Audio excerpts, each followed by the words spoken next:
Hello, my name is John Rose, and in this video I'd like to take a closer look at one of the many secrets in the world that the people who rule the world want to be secret.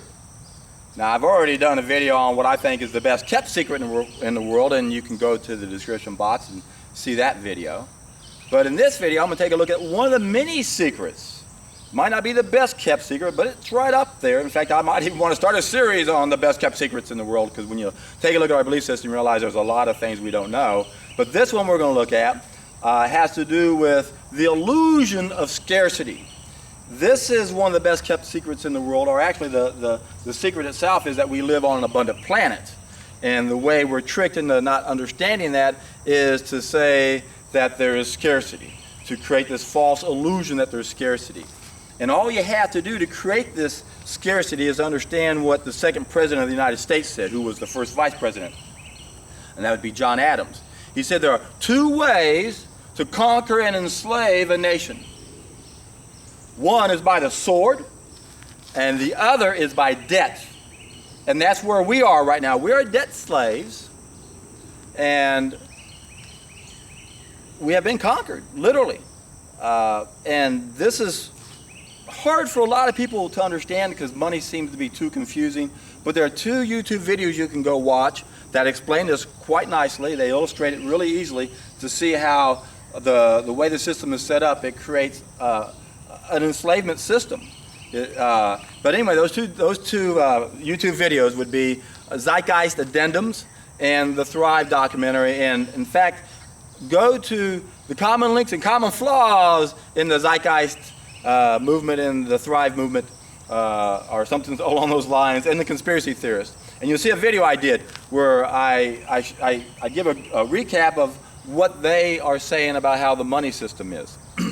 So it's and then the people who are behind it. But in this video we want to focus on the fact that we do live on an abundant planet, but we've been tricked into thinking no, there's scarcity. Again, they create this system where it's impossible to come out of, and these two YouTube videos explain how that works. And then a lot of the debt is actually made up. It's what we call odious debt.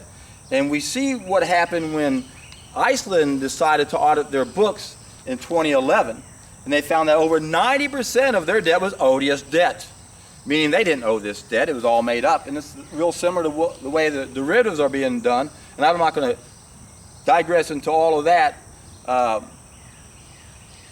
because we need to make this simple and realize it's not complicated, that the way the system is set up is money is used as a tool to control us.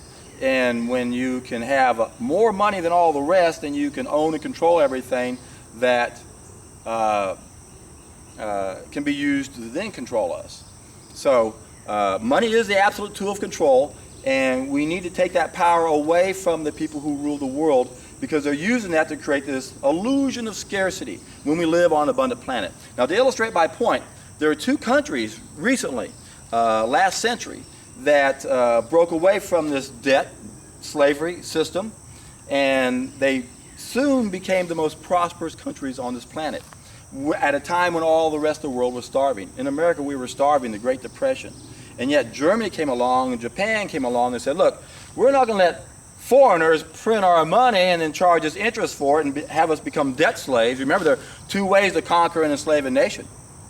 One is by the sword, the other is by debt, and we're debt slaves.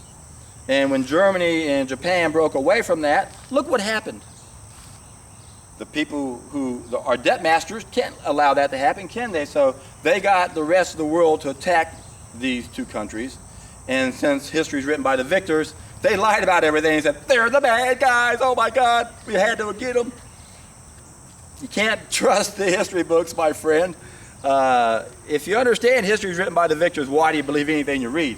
And that goes with the other side of the story. So you got to look at both sides and go, okay, is there a common theme over here? Yeah, there sure is. And it's obvious what's being done. We're being tricked and fooled. We're not being told what really happened. And since, in fact, before they were able to trick America into fighting the war and coming into the war, most Americans were in favor of Germany because the people who owned the press was telling that to people. But then they said, hey, we got an idea. I won't go into this now. But we got an idea. Let's change our mind and we'll be against Germany for a good reason. According to them, they were conniving. And they were able to totally sway public opinion by making up lies about Germany from the very get-go. Oh my God, they're doing this and they're doing this, and it's all lies. In fact, if you really want to understand what happened, is take a look at what General Patton said when he went over there after the war as the military governor, and he had a chance to look at everybody. And he goes, after a while, he started realizing, oh my God, I'm looking at this group and the Germans, and we made a mistake.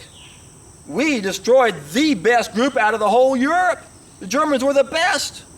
Everyone else were not so good, but they were manipulated because the people who rule the world, they financed both sides of wars to begin with.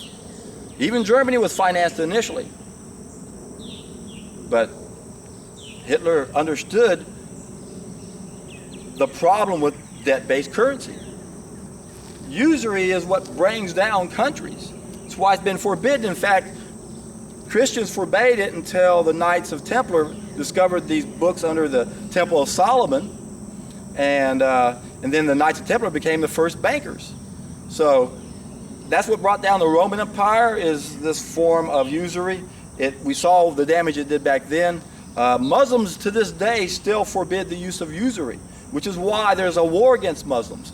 When you look at the big picture and you find out who's pulling the strings, you realize, oh, okay, the Satanists snuck into the Jewish religion, and now they're calling themselves Jews when they're Zionists, they're Satanists. And then they got the other two religions, Christians and Muslims, to fight against one another.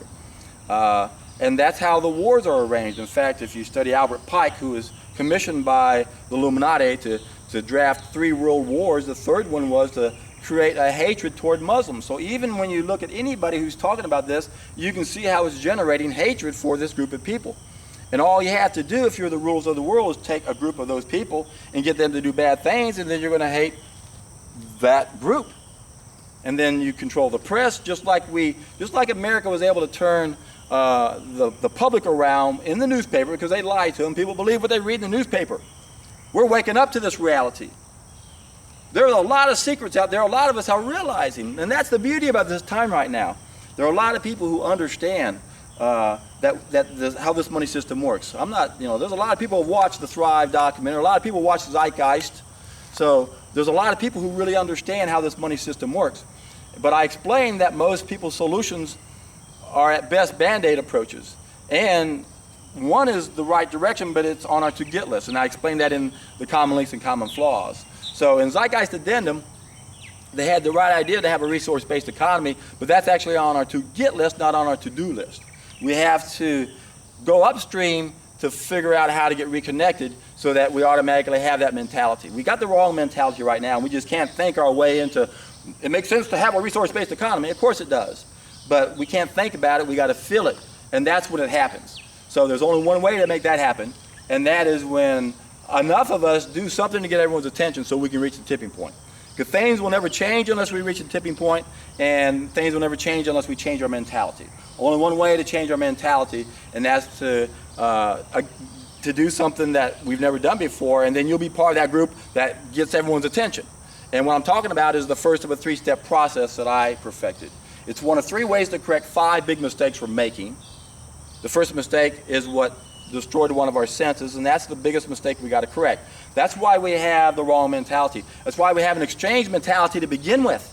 This is why we have money. There's 7 stages of money. I may do a video on that all by itself. I may or may not. I'm not sure if I'll do that or not. But anyway, 6 of those have to do with the wrong mentality. One of them is the gift mentality. So this is what we're supposed to have, and we can't comprehend it unless we get reconnected, because it's not something we have to think about. You don't think about smelling and seeing and hearing. It's not a thought process. It's an automatic, and that's what we're missing as a species. And how do you explain color to a blind person? So this is something you have to do yourself. So I have a link down below in the description box on how to do the first of a 3-step process I perfected. In reality, there's only one thing we have to do to totally turn this planet around, and that is to satisfy 2 groups of needs when you do my first step the right way, you're going to satisfy both those needs. You can't just remove the primary causes. You have to realize that there can be individualized damage. And that's where you're going to play a role in figuring out what you got to do. So you know your body better than anyone else. When you take my first step, document everything you're doing, pay attention to it, do a little research. If you think you got to go to a doctor, fine, but realize most of them aren't going to know what's going on, and you may be just having a cleansing reaction, but we don't know. That's the tricky part. How do we really know? Well, a cleansing reaction is just a flu-like symptom. So if that's all you're experiencing, you've had that before, no big deal. But you have to realize that we do it to ourselves. This is another best kept secret in the world. We are the enemy, but we are also the ones we've been waiting for. So again, I may do a series on the best kept secrets in the world, and this one right here is that we live on an abundant planet. Germany and Japan prove to the world that we live on an abundant planet, and our debt masters cannot allow that to happen. So they own the media, they brainwashed everyone, they made sure the history books were written that told their story, that these guys were bad and they did all these bad things, and it's all hokum, it's all bullshit. It's amazing how much, or how many references we have that support these beliefs. It's one of the most important secrets they have to maintain. That's why they'll hire people like Alex Jones to do only one thing to perpetuate this myth. Because Alex Jones is guilty of failing the Hitler test. Every show he does, he's putting out good information, he does good interviews, but then, what does he do? Slams Hitler every time, every show. Nazis Hitler, Nazis Hitler, Nazis Hitler, Nazis Hitler. Reinforcing this belief that these people are the epitome of evil. Anybody who uses Hitler and Nazis as the epitome for evil on a repeated basis like that is obviously a shill and is part of controlled opposition. And this is how controlled opposition works. They'll tell you 100 things or 1,000 things that are true just to get you to believe in the one lie that is crucial to them. The one lie is one of the best kept secrets in the world, that we live on an abundant planet. No, there's scarcity. Don't look at our debt system. Don't look at what Hitler did in Germany, in Japan. Don't look at what they did, because they proved to the world that we live on an abundant planet. So be wary of your belief system. Question everything that takes away your responsibility. And remember, you are the ones you've been waiting for, so it's time to get excited. It's time to do the first of my 3-step process, and when you do, I guarantee you, my friends, you're in for a treat.